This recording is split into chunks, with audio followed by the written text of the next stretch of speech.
Tá, começou.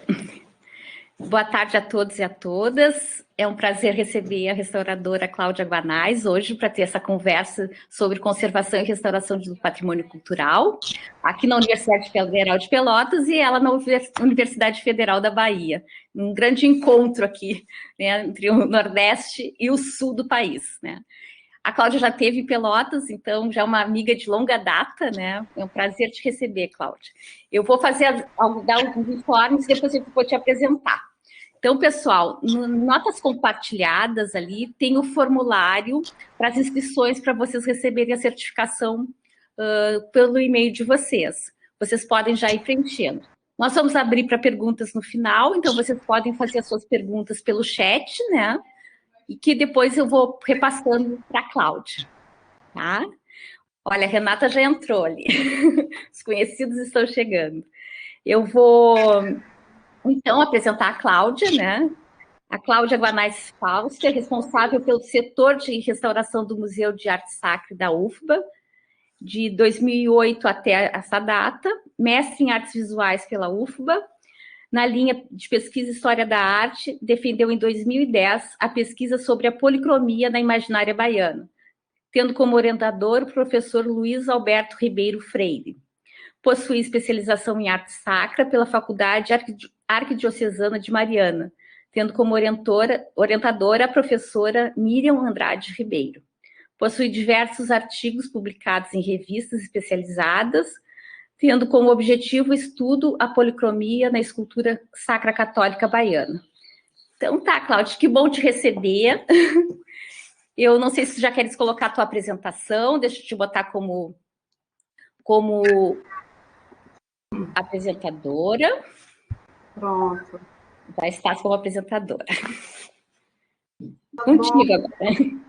Obrigada, querida. Então, é isso. A primeira coisa é te agradecer pelo convite. É uma honra enorme, né, apresentar o trabalho desenvolvido no Museu de Arte Sacra, aqui da Universidade Federal da Bahia.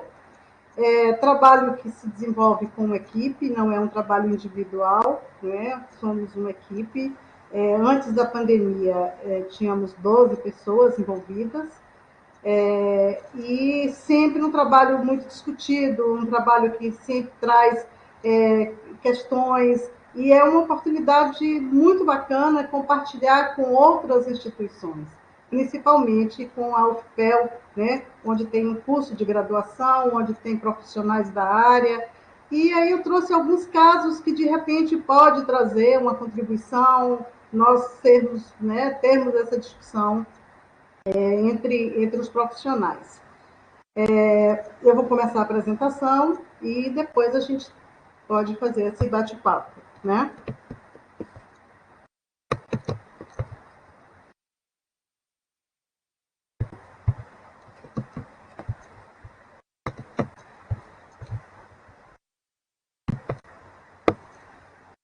Bom,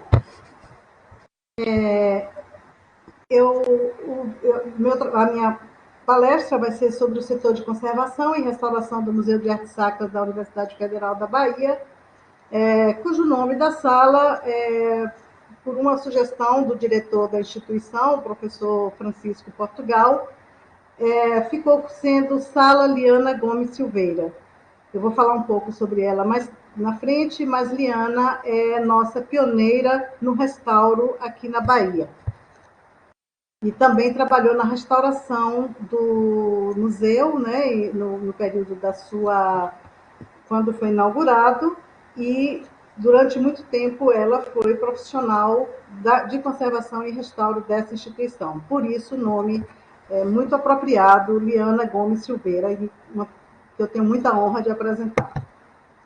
Bom, eu vou falar brevemente sobre o Museu de Arte Sacra da Universidade. Ele é localizado no antigo convento e igreja de Santa Teresa dos Carmelitas Descalços.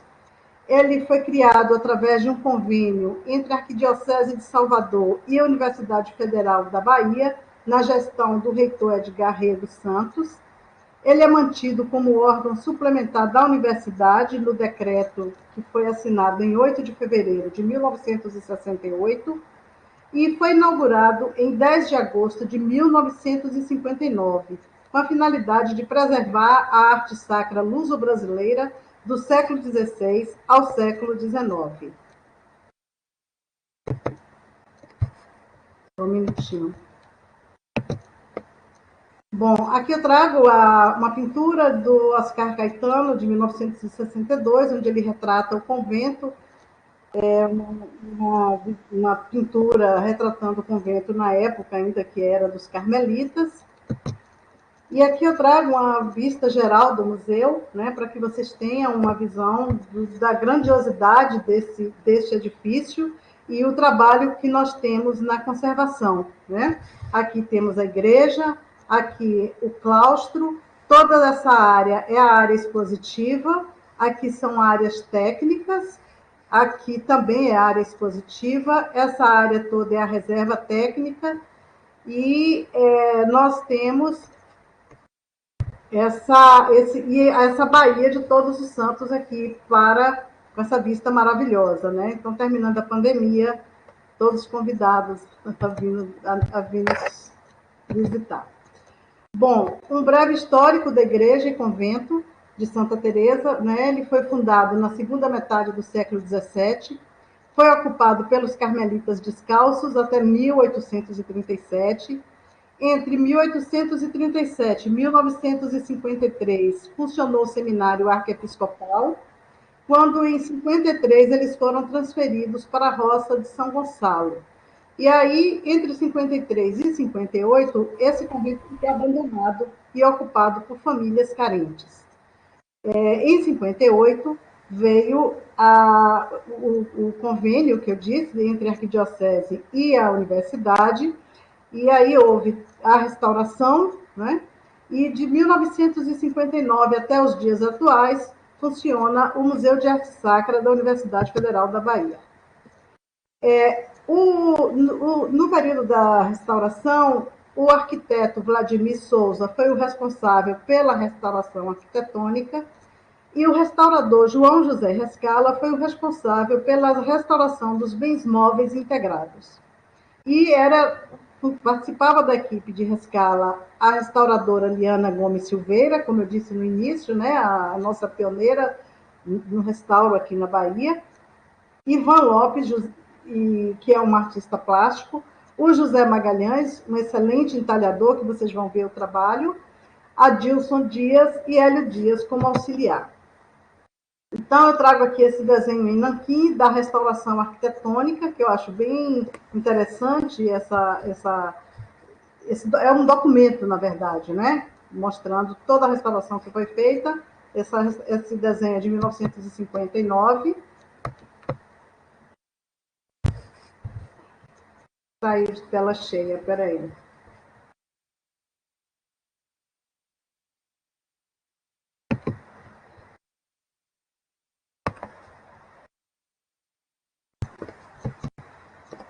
E aqui tem a restauração do altar do transepto, né? Eu sempre gosto de mostrar esse trabalho pela grandiosidade e pelo pioneirismo, né, da restauração realizada por Rescala e equipe.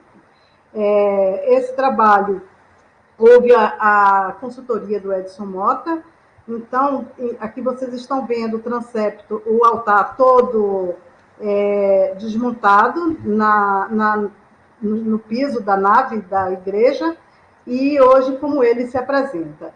Então, observem que todas as colunas tortas que estão na madeira são próteses realizadas pelo entalhador, né? E olha, é um trabalho primoroso, né, de entalhe, e Rescala segue essa orientação de não se fazer a reintegração estética.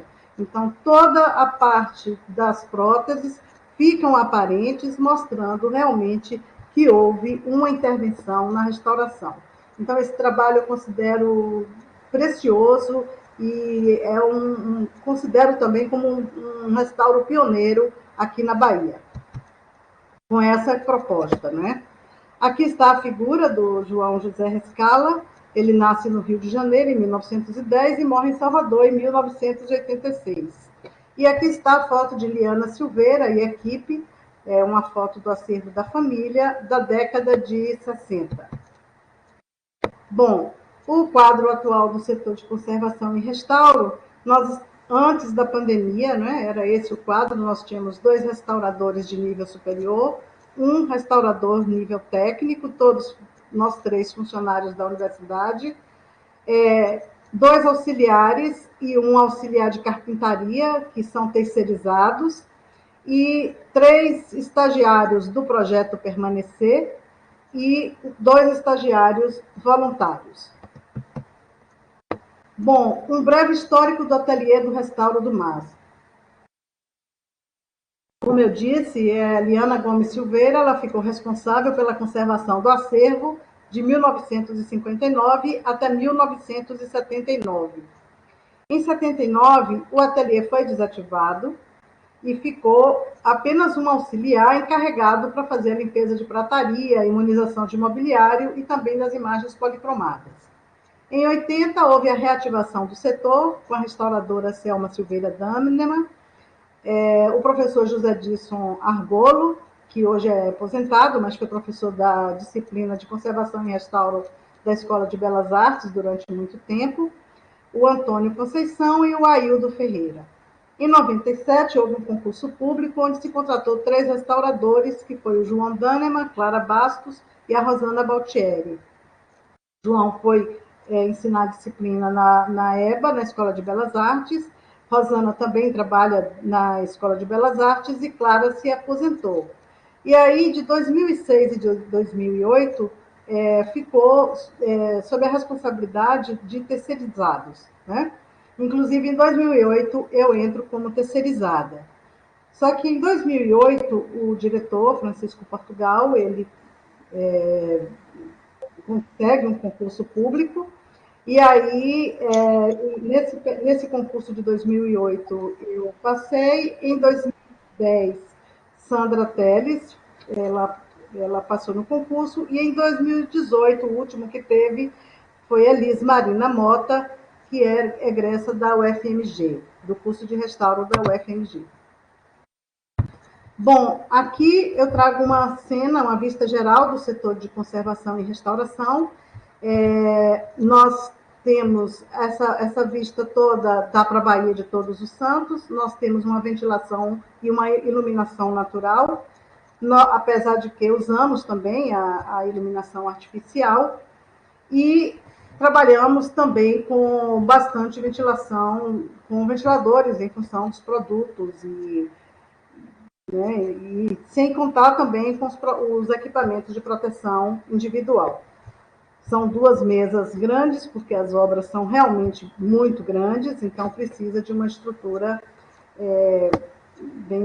bem sólida. Eu não chamo mais nem de ateliê e também não chamo de...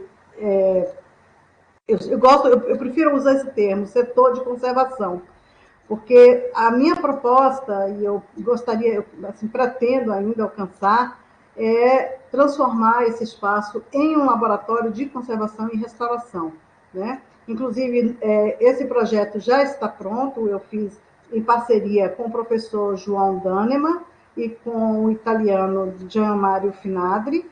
Nós fizemos um projeto fabuloso para transformar esse setor com equipamentos de análises, e nós, inclusive, na época, submetemos ao edital da Petrobras, mas, infelizmente, não foi aprovado. Mas está na gaveta para em qualquer oportunidade, novamente tentarmos. Então, por enquanto, eu prefiro chamar de setor de conservação e restauração.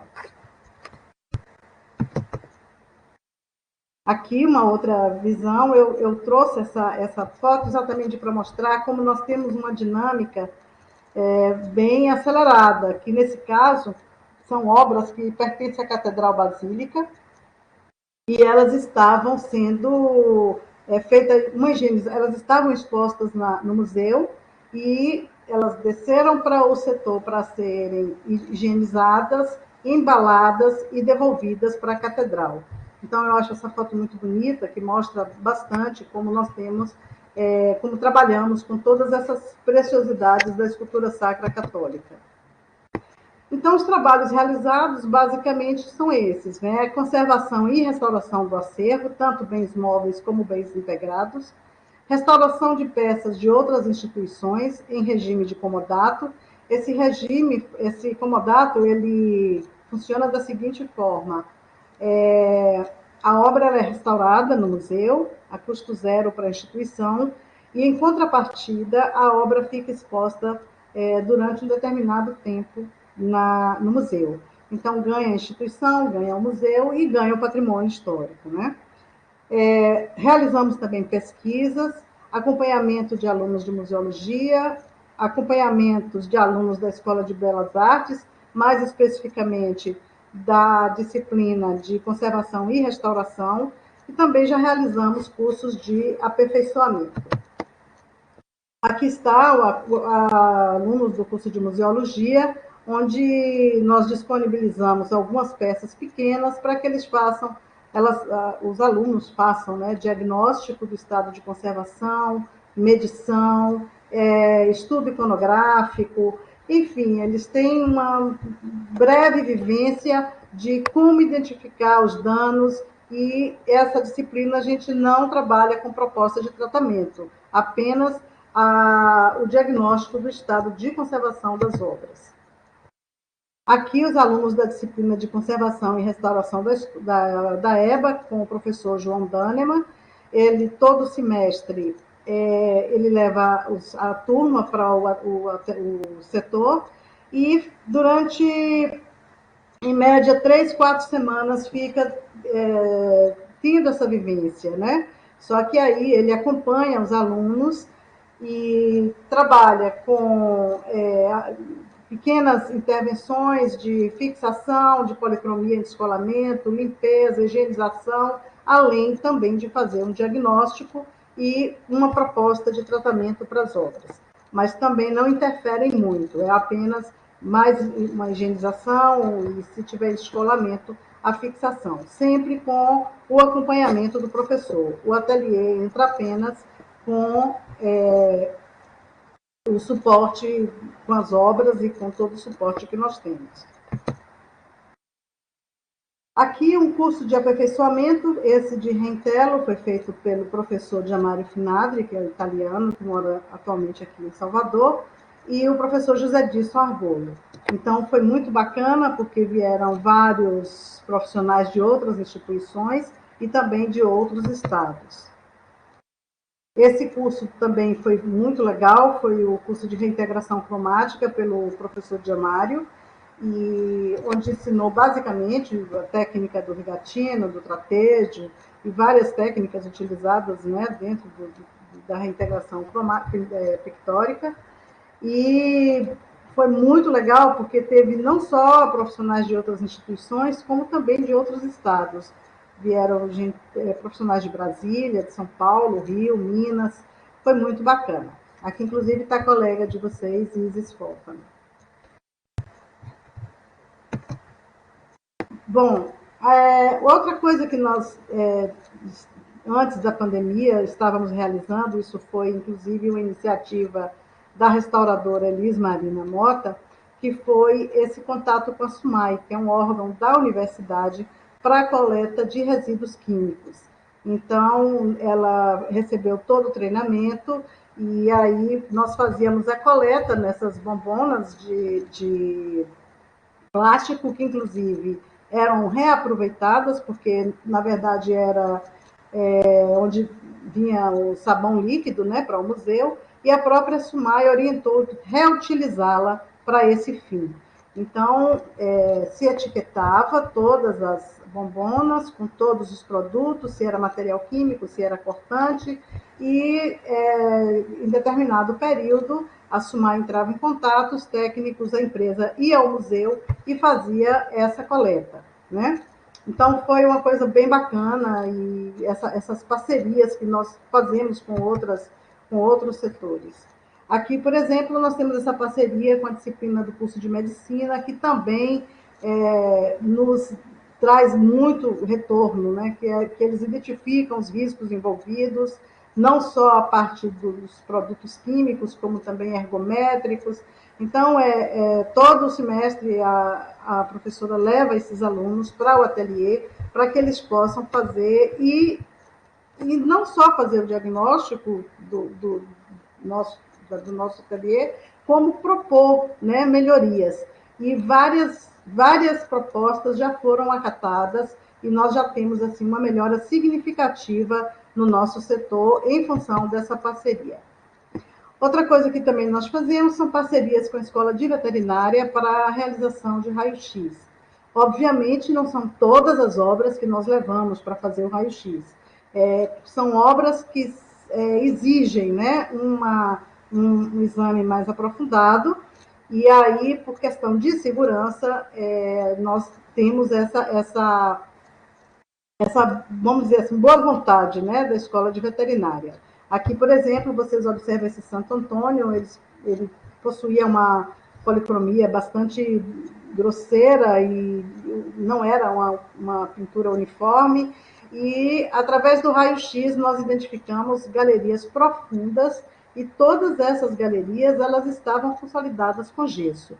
Então, isso nos deu muita segurança de abrir a obra, né, abrir a policromia, né, fazer a retirada e, com isso, fazer toda a retirada do gesso, porque já estava criando problema na obra, e realizando, assim, uma consolidação correta. Bom, uma coisa que eu gosto muito de trazer é sobre esses trabalhos feitos com alunos do projeto Permanecer. Antes de começar a palestra, eu ainda perguntei à Andréia se aí em Pelotas vocês tinham esse projeto. É que, na verdade, aqui na UFBA, esse projeto, ele atende aos alunos que estão em vulnerabilidade social, né? Então, eles recebem uma bolsa, antes da pandemia era R$ 400, hoje parece que reduziu para 200, e nós, todo ano, fazemos projetos e aí selecionamos alunos para trabalhar nesses projetos. Normalmente, os alunos que já cursaram a disciplina da Escola de Belas Artes e alunos que tenham um envolvimento e, né, já mais no quarto, quinto semestre. É bacana que eu sempre deixo isso claro, que não é a intenção do museu formar restaurador, isso em hipótese alguma, mas nós trazemos, com esse projeto Permanecer, nós despertamos nos alunos não só o interesse pelo restauro, mas também pelo patrimônio histórico, né? E eu também estava comentando isso com a Andréa, que eu fico muito feliz que vários alunos que passaram pela escola seguiram realmente o caminho, né, de fazer o curso de graduação. Tem duas alunas que passaram pelo setor e já foram aí para o FIPEL, que foi Isis Fófano e Renata. Então, assim, é muito legal a gente ver que há esse interesse, né? E que nós temos, como museu universitário, despertamos isso nos alunos. Então, isso é a nossa missão, vamos dizer assim. Aqui é aquelas peças do altar de Nossa Senhora das Mercês, ele foi preciso ser todo desmontado, ele estava bastante vulnerável, tinha muitas galerias, estava, né, bem fragilizado, e aí, para se fazer um projeto, um trabalho adequado, nós desmontamos todo o altar, e as meninas, né, do projeto trabalharam na parte de nivelamento e na parte de fixação e também na parte de aplicação do bolo armênio. Aqui um outro projeto, né, que foi a restauração desses dois altares colaterais da igreja de Santa Teresa. Esses altares, eles tinham problemas seríssimos, eram galerias provocadas por xilófagos, tinha muitas intervenções de má qualidade. Observem aqui todas as intervenções em gesso, né, galerias, descolamento do douramento, descolamento da pintura. Então, ele estava bastante danificado. Aí nós submetemos o projeto, foi aprovado e conseguimos 2 estagiários para trabalhar nesse altar. Então, olha aqui essas intervenções pregos oxidados, né? Então, realmente estava um trabalho bastante precisando com uma urgência de ser trabalhado. E aqui são galerias, e essa questão eu trago também para a discussão, que na década de 60, 70, aqui na Bahia, foi muito comum a consolidação da madeira com cera de abelha, né? E aí nós optamos pela remoção dessa cera, porque ela estava deformando de alguma forma a área nivelada. Se você aqui ainda tem galerias provocadas por xilófagos e já com descolamento de friso. Aqui a intervenção com gesso, né? Nós temos, eu trago essa foto para mostrar, olha a quantidade de gesso que tinha nessa área, pregos oxidados. Aqui é o que eu estava falando antes, né? Sobre as intervenções realizadas com a cera. Então, ela estava já, não tinha uma forma adequada, aí optamos pela remoção dessa cera, tá? E aí identificamos galerias profundas, e essas galerias foi realmente necessário fazer uma desinfestação, um trabalho mais criterioso. Aqui fizemos as próteses, normalmente com cedro, com tacelos em madeira, com cola e com pó de lixa, né? Faz a consolidação, o nivelamento com a massa proteica, a cola de coelho e o gesso cré. E aqui, após a reintegração, nós trabalhamos sempre com tratejo. Desde quando eu assumi, nós não trabalhamos com a folha de ouro. Nós trabalhamos com a imitação do dourado, normalmente usando a técnica do tratejo, e também optamos, nesse caso do altar, a realização do tratejo em todas as áreas que houve intervenção estética. Aqui o antes e o depois. Observem que essa área aqui tem esse scaioli, tá? E na parte frontal era uma pintura que eu vou mostrar, mas preste atenção que aqui nós tínhamos uma referência dessa pintura. Então aqui já foi depois, toda essa área toda feita com tratejo. Aqui está uma área, a foto do dourado ficou ruim, mas ela todo dourado também feito com abstração do douramento.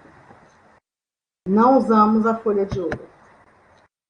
Aqui ele todo desmontado para fazer não só uma limpeza, mas também a desinfestação mais eficaz, né, contra os xilófagos.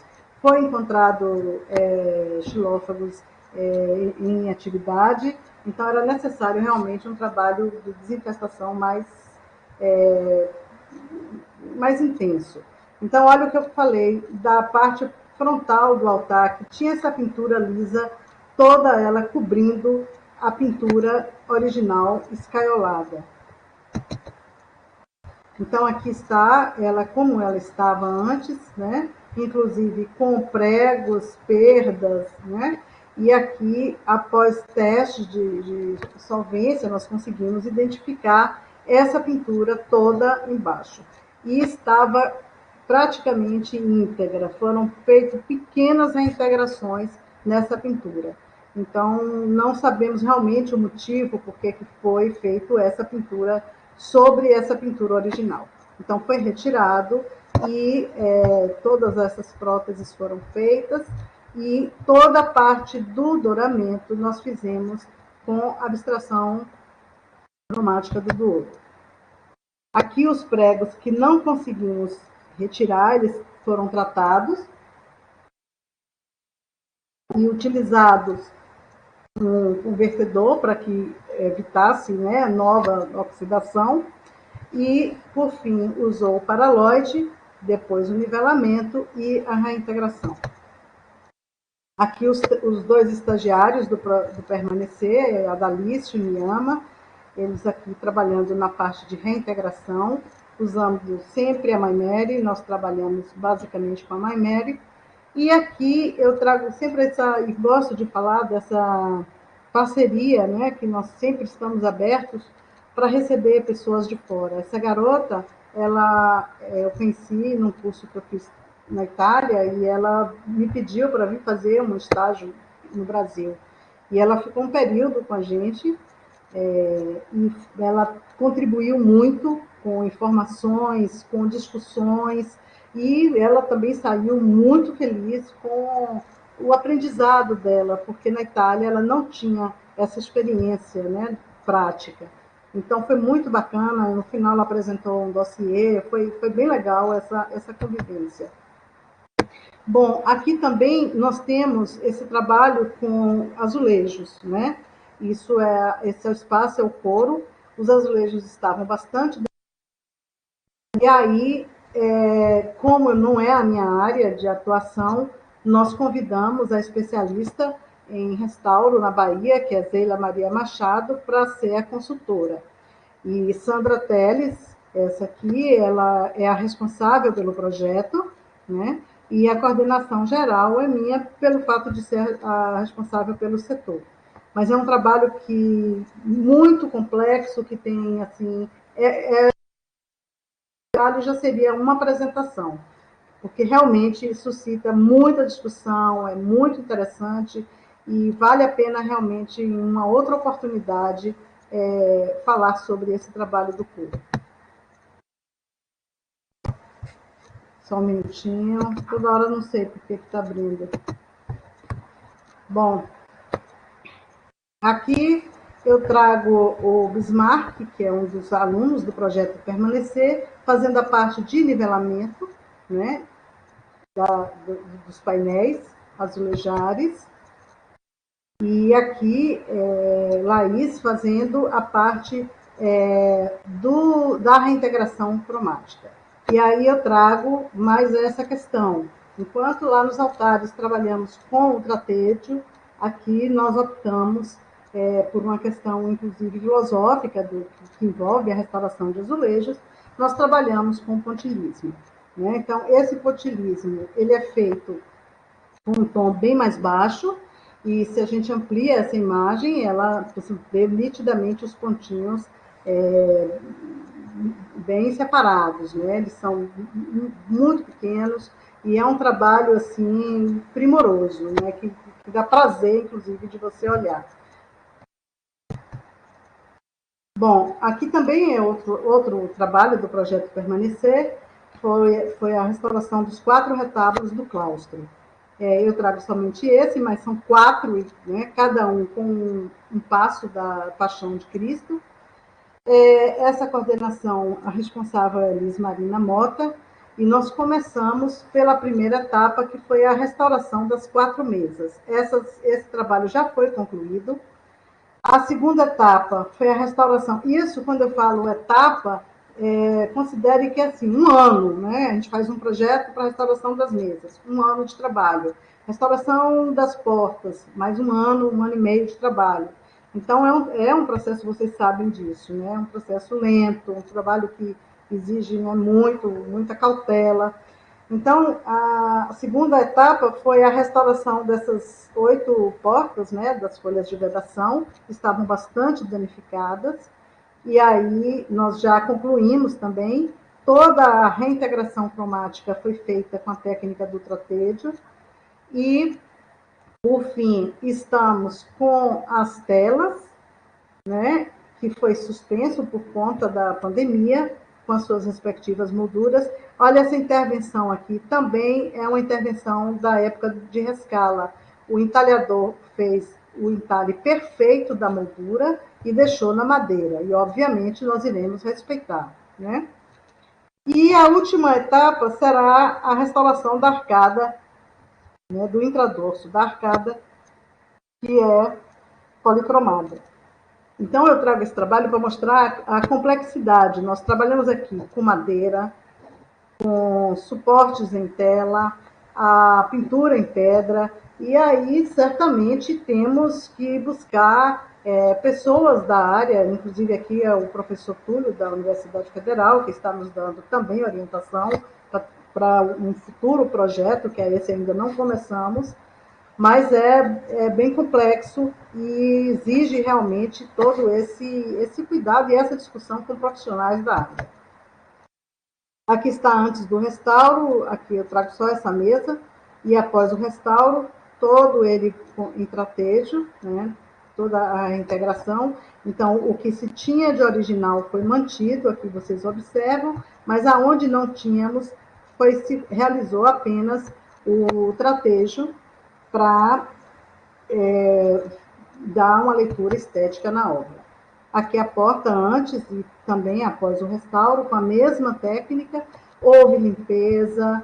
Essa parte aqui mais escura é exatamente o local onde se abre as portas. Então, a gente vê toda a gordura da mão, né, mais escurecida nessa área.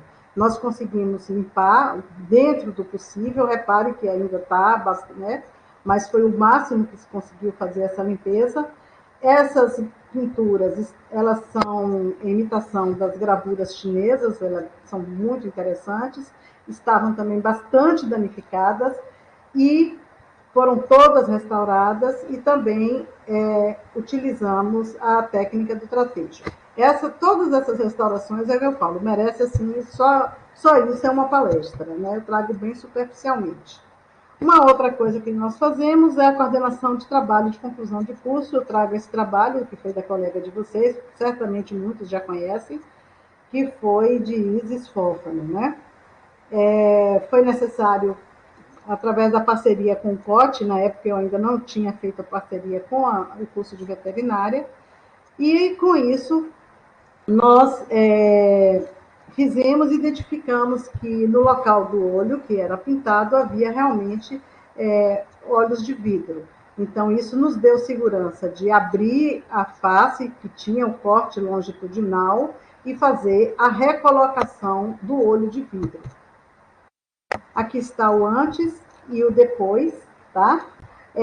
Isis foi fazer o curso em Pelotas, então toda a parte da restauração coube a Núbia Santos, né? E aí foi uma discussão muito grande sobre essa questão esse trabalho, inclusive nós apresentamos, eu e Isis, apresentamos no último congresso do SEIB,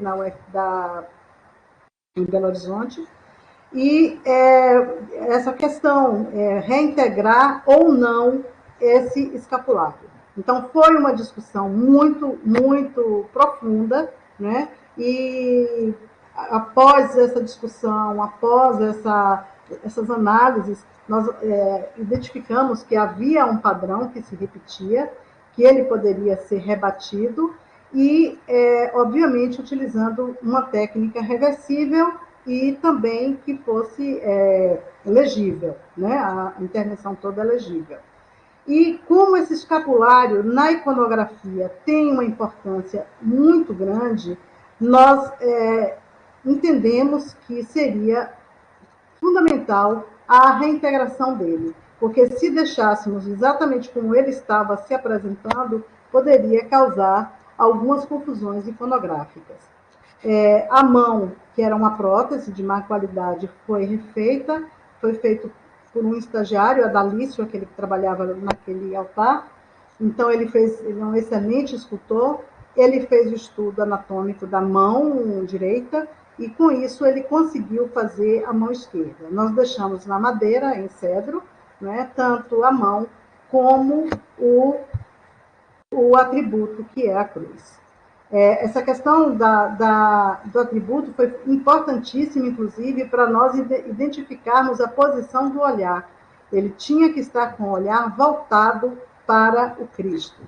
Então, isso tudo foi feito, essa pesquisa na época ainda com Isis, de como seria, qual seria essa representação, para onde ela se dirigia o olhar.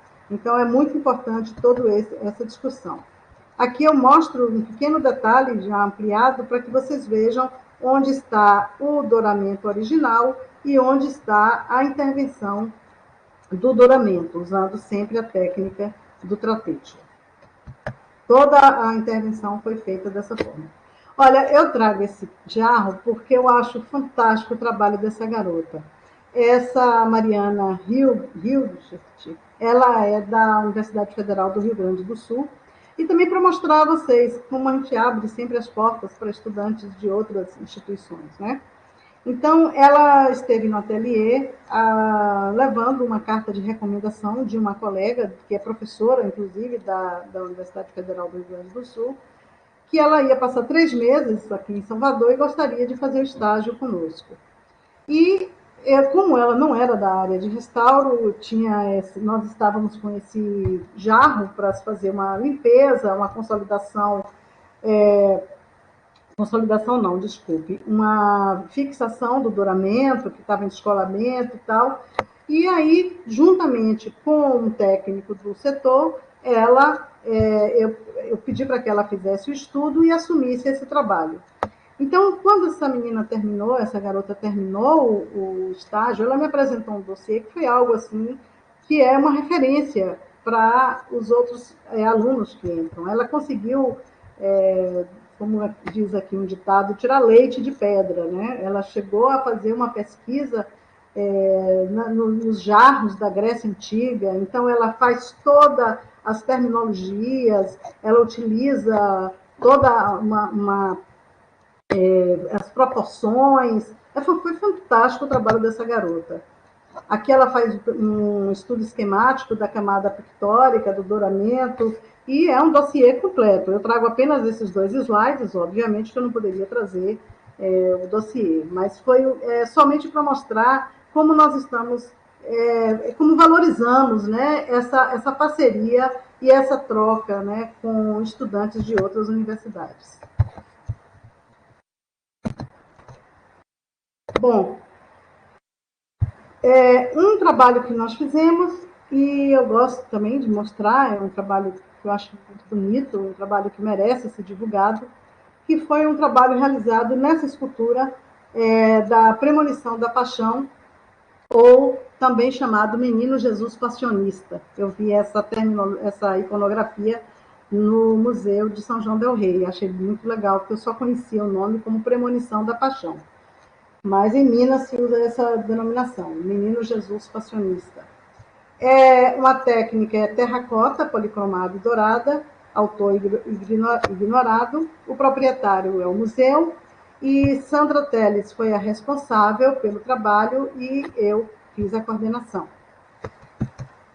Bom, essa obra ela estava exposta no museu, ela apresentava dessa forma, e nós observávamos que ela tinha uma pintura muito grosseira. Ela não... inclusive, aqui na boca, nós observávamos que tinha os dentes que estavam com a pintura dos lábios sobre os dentes, e a própria pintura ela não correspondia à beleza da escultura. Se vocês olharem aqui, a cruz, toda ela era muito, muito grosseira. E ficou uma discussão, vamos remover, não, como é que... Né, porque todo mundo sabe o perigo que é uma remoção de pinturas sobrepostas, né? E aí...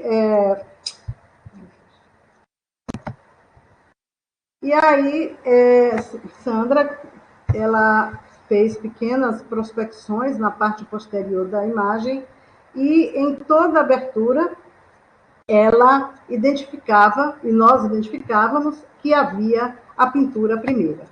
E, diante disso, claro que com muita documentação fotográfica, nós optamos em fazer essa remoção. Espera aí, eu não sei o que está acontecendo. Bom, e aqui, quando tiramos, o que nós identificamos?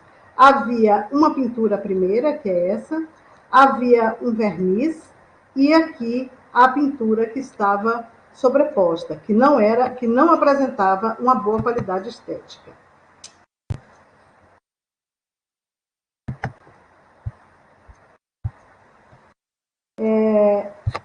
Quando foi feita a remoção, nós identificamos que havia essa intervenção, que era essa emenda no intradorso da peça, e aqui na região pélvica, próxima à região pélvica, uma lacuna de profundidade.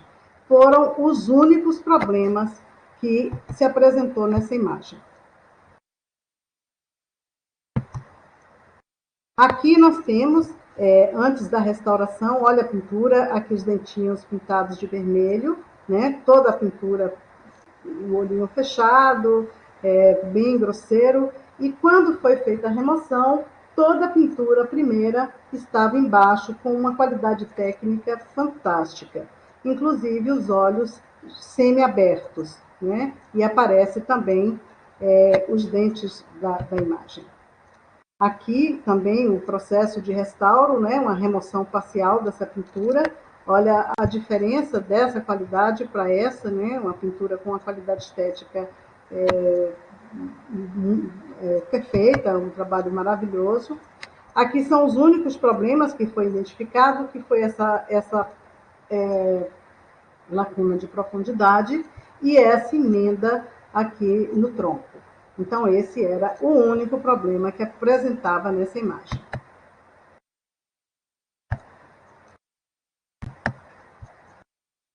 Aqui a remoção da pintura, onde aparece a relva, e isso foi muito bacana, porque na própria iconografia aparece que ele está deitado sobre uma relva, né? Então, apesar de ser uma pintura bastante simplificada, mas foi trazida, né? Olha ela aqui, essa pintura, ela traz essa iconografia, que é o menino Jesus abraçado à cruz, segurando a caveira, sobre uma relva. Então, aqui está antes do restauro e aqui está após o restauro. Repare como tem o tronco da madeira, tinha esses detalhes, né, que não foi respeitado, pintaram por cima. A relva também era um tom único, né? A própria caveira tinha um tom muito empastado, né, que tirava alguns detalhes que após a remoção surgem. Aqui, após o restauro, esse brilho não é verniz, é a própria policromia, né, que tem os santeiros antigos aqui da Bahia chamavam essa pintura de porcelanizada, né, porque tem um aspecto quase de porcelana. Então, aqui está a pintura já original, ela já toda íntegra.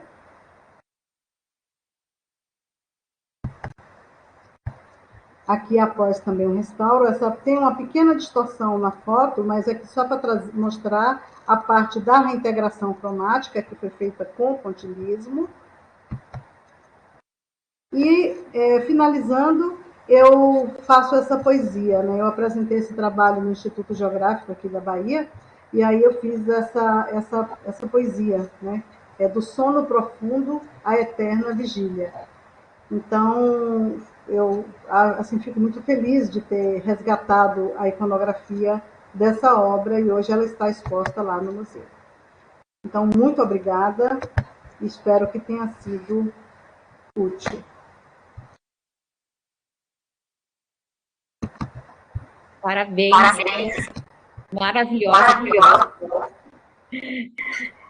Bem, acho que temos muitas perguntas no chat.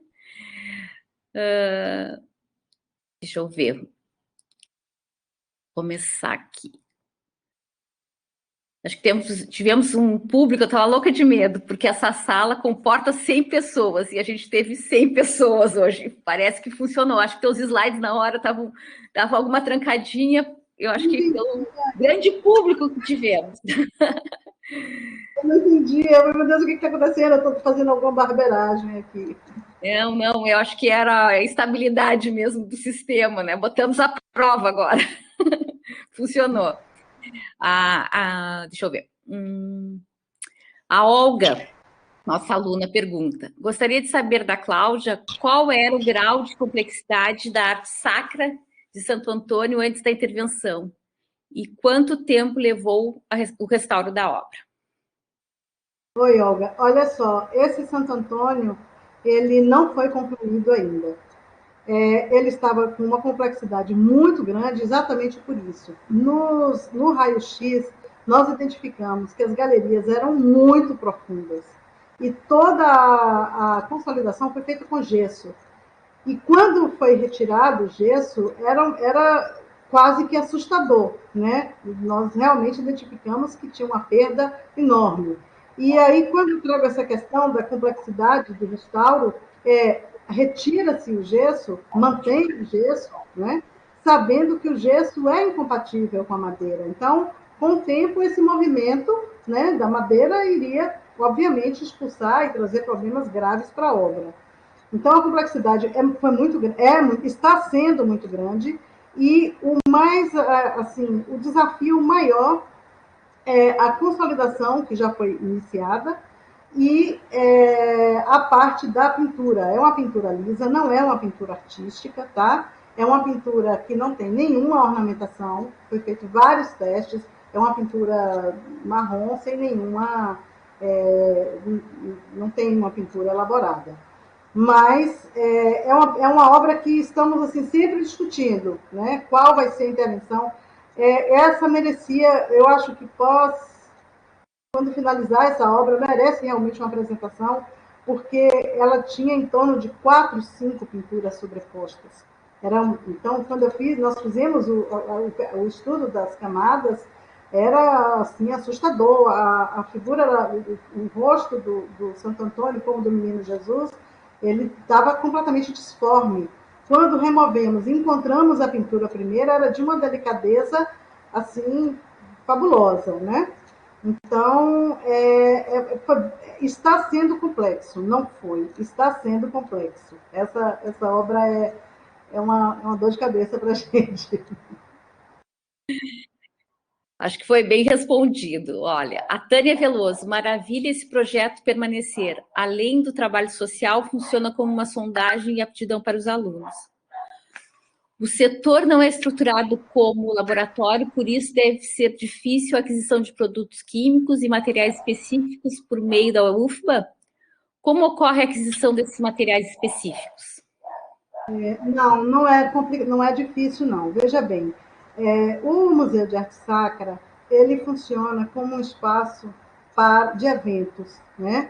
Então, nós temos projetos, casamentos, outro tipo de evento que o museu recebe por isso. Esse dinheiro, ele é depositado na conta da União, e esse dinheiro ele é revertido para a FAPEX, que é a instituição que administra, né, os recursos da universidade. E aí, através do projeto da universidade, do museu, nós temos um valor determinado para a compra de materiais, né? E aí, através do formulário da Receita Federal, nós fazemos a solicitação dos produtos químicos. O museu ele tem um cadastro na Receita Federal, então isso não é problemático, né? Para nós, o problema maior é a aquisição de materiais importados, né? Nós fazemos questão de trabalhar com material que seja realmente de primeira qualidade, não trabalhamos com material, por exemplo, as tintas My Mary, aqui na Bahia, um tubo R$ 400, né? Então, nosso problema maior é a aquisição desse tipo de material. Mas em relação a produtos químicos e os pincéis, nós temos uma verba que nos dá esse suporte, né? E é uma coisa que a gente tem vamos dizer assim, esse privilégio, né, de ter esses projetos que nos dá essa garantia. Você fala um pouquinho, então, do projeto Permanecer. Ele está ligado a qual pró-reitoria dentro da universidade? Ele é um projeto de extensão? Como funciona? O projeto Permanecer, ele, como eu disse, né, ele é um projeto que é voltado para os alunos que estão em vulnerabilidade social, né? É ligado à PROAI, que é Programa de Apoio e Extensão, e todo ano nós submetemos projetos para a aquisição de bolsas, né? E certamente tanto o setor de restauro como o setor de museologia, documentação, faz seus projetos. Esses projetos são analisados por uma comissão, sendo aprovados, eles liberam a bolsa. Então, antes da pandemia, nós tínhamos sempre nossos projetos eram aprovados e nós tínhamos sempre alunos, nunca houve problema.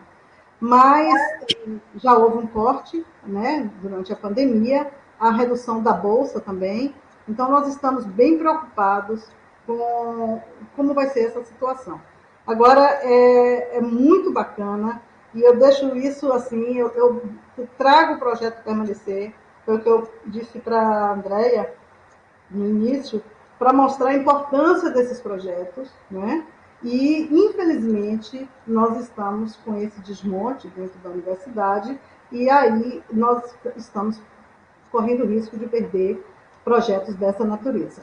Então, assim, eu fico muito orgulhosa de saber que foi através do projeto Permanecer que vários alunos conseguiram se encantar, né, pelo patrimônio histórico, fazendo não só projetos, tem um dos alunos atuais, eu gosto muito de falar também sobre ele, que está fazendo uma pesquisa fantástica sobre as pinturas do claustro. Então, eles funcionam também para isso, não é somente para o aluno chegar lá, fazer uma limpeza, uma consolidação, uma reintegração, não. É um trabalho de pesquisa, né? E eu incentivo, não só eu, como Elis, Sandra Teles, nós incentivamos muito a pesquisa, né? A gente acha que por trás do trabalho de restauro, primeiro tem que ter essa pesquisa. No caso de Isis, por exemplo, foi uma pesquisa iconográfica intensa, ela mergulhou mesmo nessa pesquisa. Então, isso eu falo sempre, que a gente cumpre com o nosso papel, né? De ser um museu universitário, é um museu que prioriza a pesquisa, né? Prioriza a ciência. E eu espero que, enquanto estiver nesse plano, eu continue com essa proposta, né? Muito bom, muito bom. A Olga também faz outra pergunta. Quais as dimensões dos retábulos e quais anos os retábulos apresentavam? E em que ano foi o processo de intervenção e quanto tempo levou o restauro? Esses retábulos, eles são um retábulo de transição, né? Ele tem características do neoclássico e de Dona Maria I. Na verdade, inclusive, ele se diferencia dos outros retábulos do museu, da igreja, né? São retábulos belíssimos. A dimensão, agora eu não tenho exata, mas eles são gigantescos. Ali, ó, aquela mesa, só para você ter uma ideia, a mesa ela é mais ou menos 1,20 m por aí, né? 1,20 m, 1,30 m. Então, veja o tamanho, a proporção desses retábulos. Nós não conseguimos, em nenhum documento, saber quando foi feita aquela intervenção. Uma conterrânea de vocês aí, de Porto Alegre, também veio fazer estágio com a gente, eu pedi para que ela fizesse a pesquisa dos retábulos. Então, ela fez uma pesquisa fantástica, foi no IPAC, que é o Instituto do Patrimônio Histórico. Ela trouxe dados maravilhosos, mas, infelizmente, não conseguimos identificar o período da conservação. Eu acredito que tenha sido no período de rescala, que era comum a consolidação com cera. Mas a parte de gesso já não foi no período de rescala, porque realmente eu posso garantir que ele jamais faria uma consolidação daquele nível. Quando vocês veem o trabalho do altar do transepto, realmente não, né?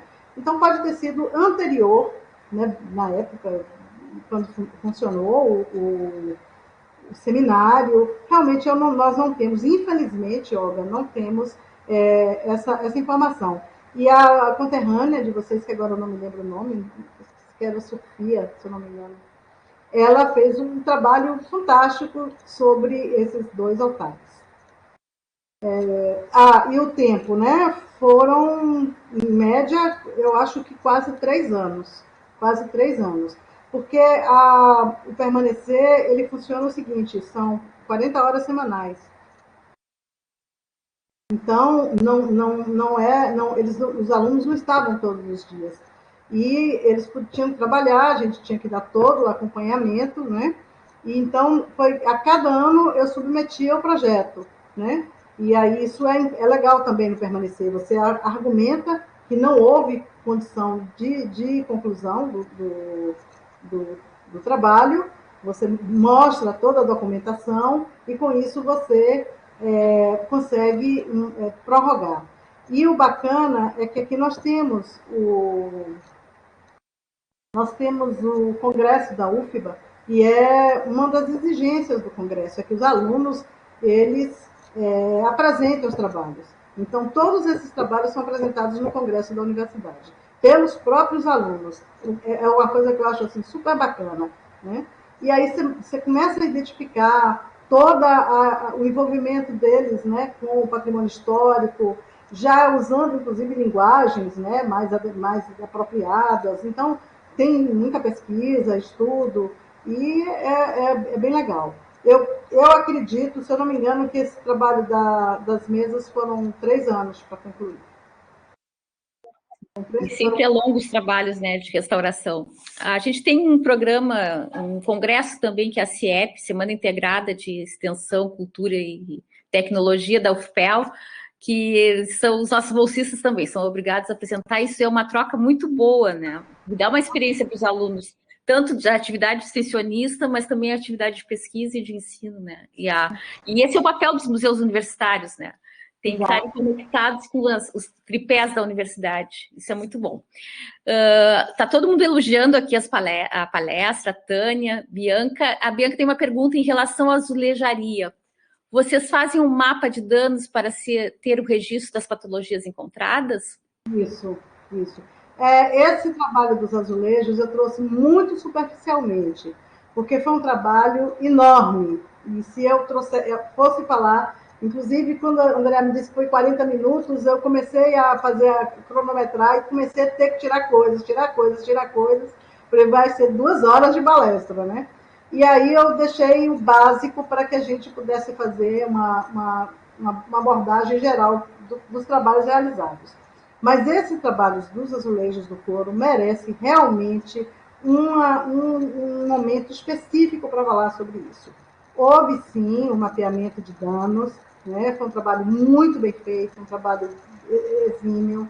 Teve uma parede que precisou remover os azulejos, então foi feito um faceamento, foi feito toda a numeração, né? Tudo na parte frontal, depois a parte do biscoito, a parte posterior do biscoito, a dessalinização. Então, é um trabalho muito, muito complexo. É um trabalho que, assim, teve que ser interrompido na pandemia, mas considerem o couro, 2 paredes laterais que já estão concluídas e a parede externa, né? Que se comunica com a parte externa, que estava mais danificada. Essa parede é que os problemas são bastante profundos e que precisou mesmo fazer esse mapeamento. Esse trabalho já foi apresentado, inclusive, no Congresso da UFBA e está em processo, né? E sempre com a consultoria da especialista Zeila, né? Todo o material que nós utilizamos, tudo é indicação dela. Eu não tenho conhecimento para intervir em azulejos. Então, sempre recorremos a ela sempre com muita boa vontade nos assessora, né? E o resultado está ficando muito legal. Eu espero ainda terminar essa pandemia, louca para acabar logo, para a gente começar a botar a mão na massa, né? Eu também. Olha, a Silvana Borges de São Paulo está nos desejando bom nos verem juntas, né? Mesmo que remotamente. A Marilene, parabéns pela palestra. E a Marilene tem uma pergunta. Gostaria de saber se o laboratório atua em conservação preventiva. Ótima pergunta. Vamos tirar o nome laboratório, né? O setor de conservação. Assim, nós temos uma rotina de trabalho, né? E essa rotina é a conservação do acervo, e com essa chegada de Elis Marina Mota, foi um ganho muito grande para o museu, porque a Elis ela tem especialização no curso de conservação preventiva. Então, junto com a responsável pelo setor de museologia, tem-se a proposta, pós-pandemia, se fazer realmente um projeto para a conservação preventiva, porque, como todos viram, né, nós funcionamos em um espaço que é poente, né? Ali, a Baía de Todos os Santos recebe toda aquela o sol da tarde, que é tenebroso, né? E é um local adaptado, né? Não foi um local construído para ser museu, é um museu adaptado, né? E quando as pessoas fazem esse questionamento, a primeira pergunta que eu faço é: vocês conseguem conceber esse acervo fora desse espaço? Porque eu não consigo, sabe? Esse acervo, para quem conhece, não pode sair desse espaço, é aqui.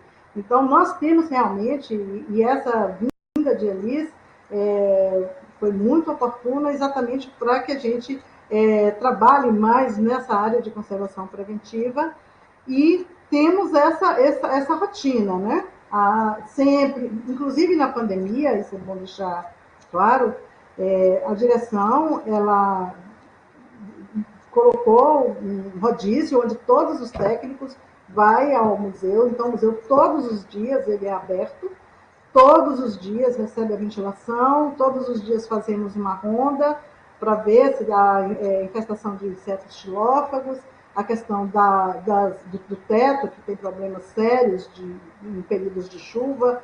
Então, durante a pandemia, o museu não ficou fechado para esse tipo de trabalho, né? Ficou fechado para visitação. Mas cada técnico tem seu plantão, e nesse plantão fazemos o relatório, comunica ao grupo, problemas que há, o que aconteceu, e assim a gente está conseguindo mantê-lo, né, em pé. Muita gente elogiando, incrível, parabéns, muito bom, arrasou, uma ótima palestra. A Daniele, nossa coordenadora do curso aqui, fantástico, parabéns, Cláudia. Excelente, a Maria de Fátima. Parabéns ao museu, parabéns à equipe, viu? Porta-voz de um trabalho que é feito em equipe, tá? Não é um trabalho meu, é um trabalho de uma equipe que é extremamente dedicada, né? Um museu onde todos colaboram, é um trabalho de equipe. Todo mundo elogiando, trabalho incrível. A Dani, que morou em Salvador, porque ela fez o mestrado aí. Saudade dessa paisagem maravilhosa de Salvador. A Bianca, trabalho belíssimo. A Flávia, lindo trabalho. A Renata, Claudinha, sempre maravilhosa. Nossa, maravilhosa apresentação. E o Felipe, que é nosso aluno, bolsista também, como perdemos detalhes com uma restauração errada. Alguns santos e divindades católicas são reconhecidos pelos detalhes e adornos nas imagens. E sem um trabalho profissional, perdemos muita informação nas obras. Com certeza, né? Sim, muito. E a questão da mudança iconográfica. Esse menino mesmo, passionista, houve uma mudança iconográfica nele. Ele aparece dormindo, né? Dormindo em berço esplêndido. E, na verdade, a concepção dele, ele está em vigília, né? Ele está nos vigiando. Está meio devagar, mas... Olha, a Sandra, parabéns, maravilhosa. A Bruna Gentil, que palestra incrível, parabéns. Só elogios. A Karen, o Gustavo, a Kelly, o Mozart. Parabéns, querida Cláudia, lindo trabalho. Obrigada. A Marina também. Letícia, Sueli de Curitiba, parabéns, trabalho magnífico. Obrigada. Olha, João Dânima, Isabel também. Cláudia, parabéns pela palestra, impecável. Andréia, bom te reencontrar também. Estou adorando ver os amigos aqui que a gente não vê faz tempo, né? Esses encontros são bons por isso também, né, Cláudia? Com certeza. Parabéns, Cláudia, parabéns. A Isis tem uma... Parabéns, Cal.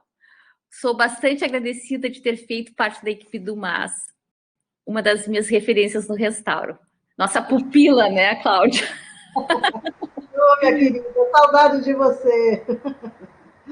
A Sueli agradecendo por trazer palestras muito construtivas. Um grande abraço. Super obrigada, Andréia. Olha, estão me agradecendo também. Mas vamos agradecer a Core RS pela parceria, né? Porque esse projeto, junto da Rede de Museus, com curso de conservação e restauração, e a Core RS, que é a nossa Associação dos Conservadores e Restauradores, né, daqui do Estado. Então, a maneira da gente estar movimentando também as discussões sobre patrimônio aqui na nossa região, né?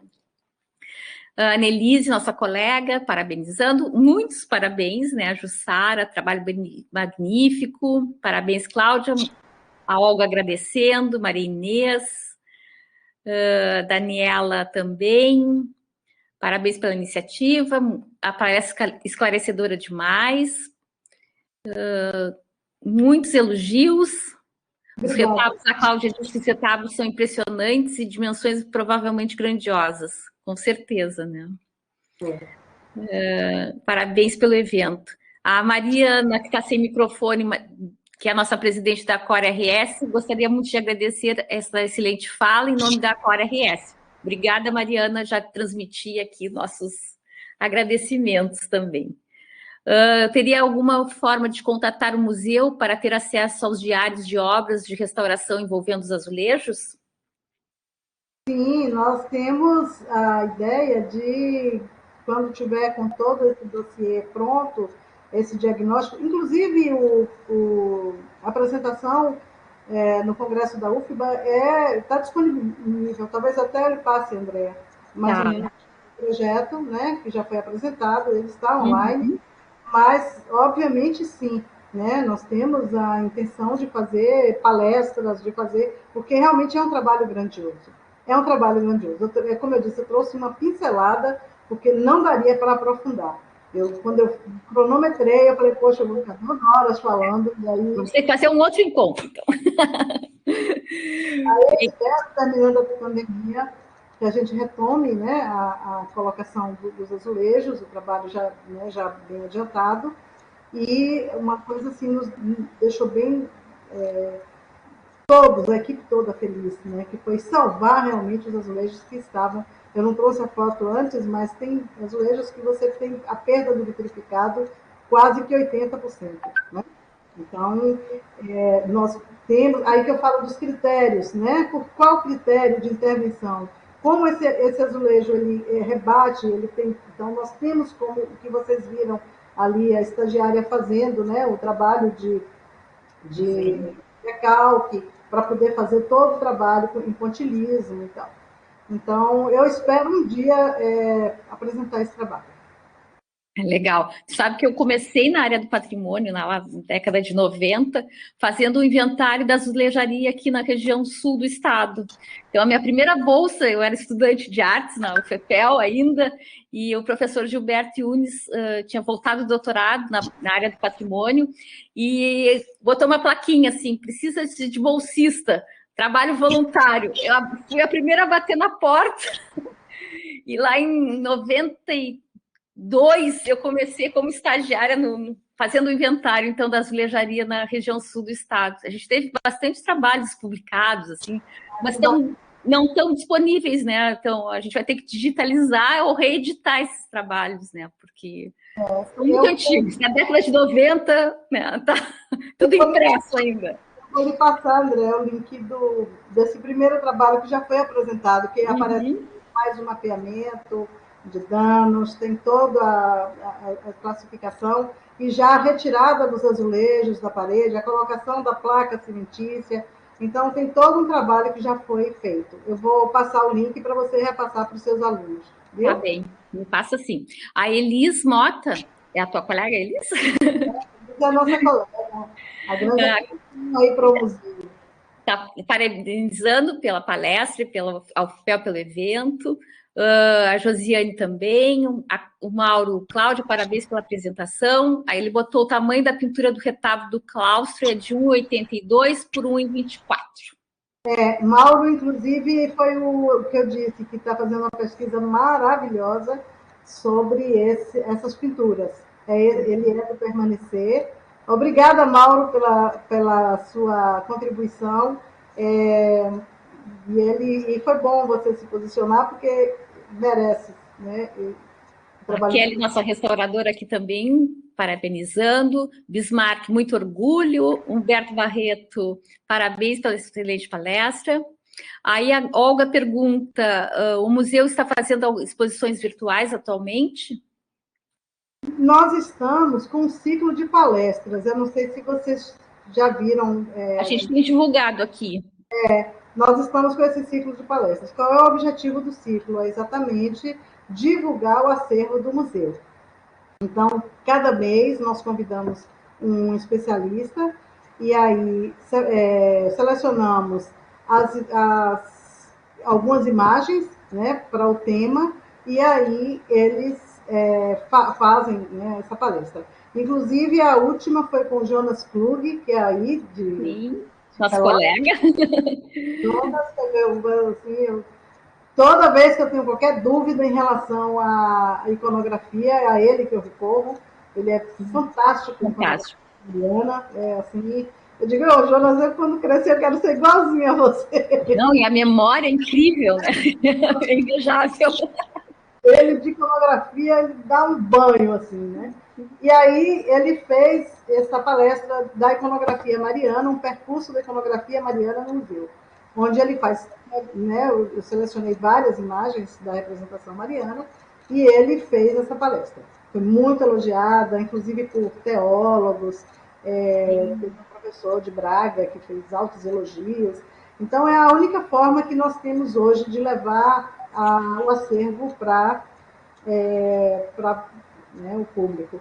E aí eu peço a colaboração de Andréia para sempre divulgar aí para seus alunos. Sim, claro. E nossas portas estão sempre abertas, viu, gente? Quem quiser passar um período aqui, uma vivência, nós recebemos sempre de braços abertos. Não, e quando passar a pandemia, nossos alunos poderem fazer estágios com vocês também, organizar isso, né? Seria bom demais. Porque aí é aquela troca, né? O conhecimento, é muito legal.